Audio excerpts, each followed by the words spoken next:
Hello friends, मेरा नाम doctor आकांक्षा है। मैं एक चाइल्ड और एडोलेसेंट साइकेट्रिस्ट हूँ और पिछले 10 से ज़्यादा सालों से बच्चे जिन्हें ऑटिज़म है उनके साथ काम कर रही हूँ। आज अपने एक्सपीरियंस से आपको बताऊँगी कि कैसे सिलेक्ट करते हैं बच्चे के लिए कौन सी थेरेपी करनी चाहिए। देखिए, बहुत सारी थेरेपीज़ हैं। मुझे लगता है कि शायद थाउजेंड्स में थेरेपीज़ ऑटिज़म के लिए आपको अगर आप गूगल सर्च करेंगे तो मिल जाएंगी। बहुत सारी नई एग्जॉटिक थेरेपीज़ हैं जिनका कोई साइंटिफिक बेसिस नहीं है। बहुत सारी थेरेपीज़ हैं जो कुछ पेरेंट्स ने अपने लेवल पे स्टार्ट की हैं और सोशल मीडिया पे उसे प्रमोट करते हैं। बहुत सारी थेरेपीज़ हैं जिनके अभी बड़े इनिशियल स्टेजेस में हैं, जिसका बहुत ज़्यादा अप्रूवल नहीं है वर्ल्ड ओवर जो साइंटिफिक रेगुलेशंस हैं, रेगुलेटरी अथॉरिटीज़ हैं उनसे। तो as a clinician, as a doctor, मैं आपको वही थेरेपीज़ बताऊँगी जो रिकमेंडेड हैं, जो पिछले शायद 30-40 सालों से जिनके बारे में बात की जा रही है और जिन्हें अगर आप यूज़ करेंगे तो बच्चे में ज़रूर फ़ायदा होगा। सबसे पहले एक थेरेपी आती है जिसे ऑक्यूपेशनल थेरेपी कहते हैं और एक चीज़ है जिसे सेंसरी इंटीग्रेशन कहते हैं।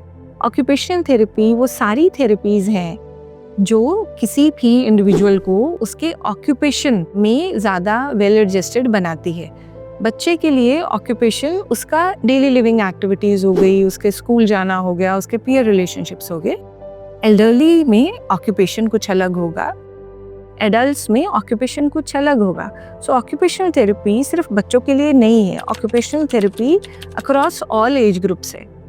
अब इसी ऑक्यूपेशनल थेरेपी की एक स्पेशलाइज्ड ब्रांच है जो एक ऑक्यूपेशनल थेरेपिस्ट ने शुरू की आज से 30-40 साल पहले।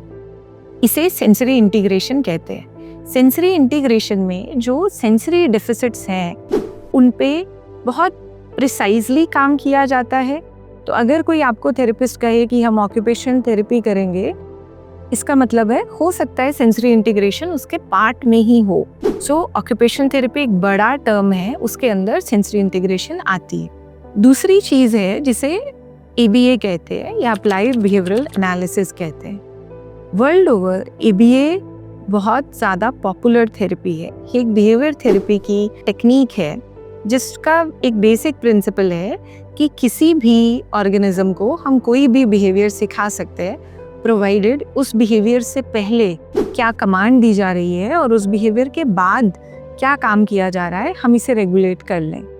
अब ABA वर्ल्ड ओवर पॉपुलर है, बहुत सारी कंट्रीज़ के इंश्योरेंस प्लान्स में कवर होती है और बहुत ज़्यादा सालों से प्रैक्टिस की जा रही है, अच्छे रिजल्ट्स आते हैं। ABA में ज़्यादातर टारगेट्स रहते हैं बच्चे के एडाप्टिव स्किल्स, बच्चे के एकेडमिक स्किल्स और जर्नल बिहेवियर।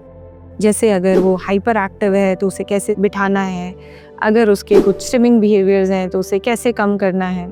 तीसरा एक थेरेपी रहती है जिसे स्पीच थेरेपी कहते हैं। अब स्पीच थेरेपी बहुत सारे तरीक़ों से की जाती है, जिसमें ऑडियो विजुअल एड्स को यूज़ किया जाता है और बहुत सारे प्रोग्राम्स हैं, बहुत सारे सॉफ्टवेयर्स भी हैं जो स्पीच थेरेपी कराते हैं। हमारे को ये समझना है कि स्पीच थेरेपी के लिए बच्चा कब रेडी है। मेरा ये मानना है कि स्पीच थेरेपी के लिए बच्चा तब रेडी रहता है जब उसकी सिटिंग आ चुकी है, जब वो एटलीस्ट आपकी तरफ देख रहा है और सुनने की कोशिश कर रहा है, और बहुत अच्छा होगा कि उसका बैबलिंग या इमिटेशन ऑलरेडी स्टार्टेड है। सो देखिए, जब भी बच्चा क्लिनिक में आएगा, ऑक्यूपेशनल थेरेपी, सेंसरी इंटीग्रेशन हर बच्चे के लिए की जा सकती है। जब बच्चे बड़े हो जाते हैं, जैसे 6+ एज में हो जाएंगे, तो ऑक्यूपेशनल थेरेपी, सेंसरी इंटीग्रेशन का रिजल्ट्स थोड़े स्लो रहते हैं। ये मेरी ऑब्जर्वेशन है। गाइडलाइंस के हिसाब से आप 18 इयर्स या उसके आगे भी बच्चे को ऑक्यूपेशनल थेरेपी, सेंसरी इंटीग्रेशन करा सकते हैं, कोई कट ऑफ नहीं है। बट जैसे जैसे बच्चा बड़ा होता है वैसे वैसे उसका रेट ऑफ रिस्पॉन्स बदलता है, क्योंकि ब्रेन की प्लास्टिसिटी कम होती जाती है।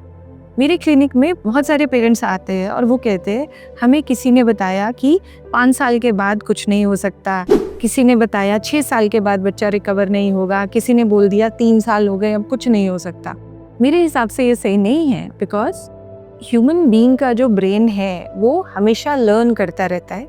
ये ज़रूर है कि 18 साल के बाद जो डीजेनरेशन है वो थोड़ी ज़्यादा पेस पे चलती है कंपेयर टू ग्रोथ।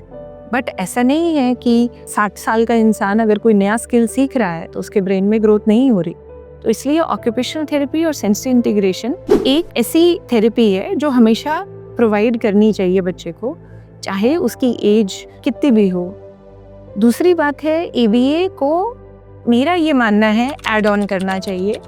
अगर बच्चा 6-7 ईयर्स प्लस है तो आप ABA को एज अ प्राइमरी थेरेपी ले सकते हैं, बिकॉज उस टाइम तक आपका जो नंबर ऑफ बिहेवियर्स हैं वो बहुत ज़्यादा हो जाएंगे और ऑक्यूपेशनल थेरेपी और सेंसरी इंटीग्रेशन का रेट ऑफ रिस्पॉन्स स्लो होगा।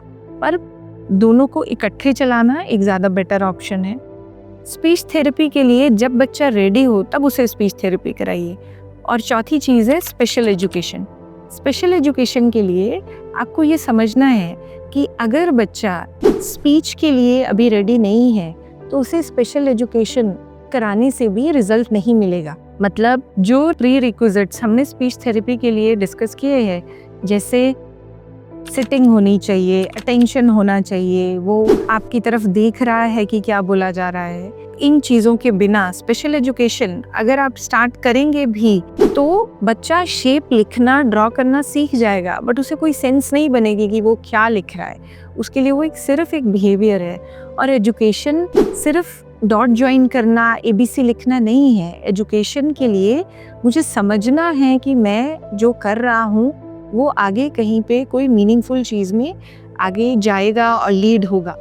सो ये जो 4 चीज़ें हैं, मुझे ऐसे लगता है कि मेजॉरिटी बच्चे इन 4 थेरेपीज़ पे अगर एक्सपोज किए जाते हैं तो हमें ऑटिज़म में अच्छे रिजल्ट्स मिलते हैं।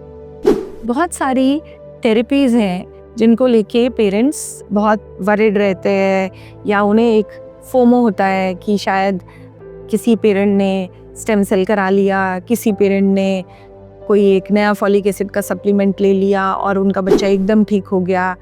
एक चीज़ समझना है पेरेंट्स कि 9 महीने लगते हैं बच्चे को मदर की वूम में ग्रो करने के लिए। जस्ट बिकॉज हमारे पास टाइम नहीं है, जस्ट बिकॉज हम नहीं चाहते वो 9 महीना वेट करना, ऐसे नहीं होगा कि एक कोई शॉर्टकट पिल आएगी और वो आपको 2 दिन में बेबी को ग्रो करके दे देगी। उसी तरह से ह्यूमन बॉडी टाइम लेती है बदलने के लिए। बहुत ज़रूरी है कि हम पेशेंटली बैठें, देखें, ऑब्जर्व करें कि ये जो हमारे सामने एक जीता जागता इंसान है, जो हमारा बच्चा है, उसका शरीर किस ढंग से बिहेव कर रहा है।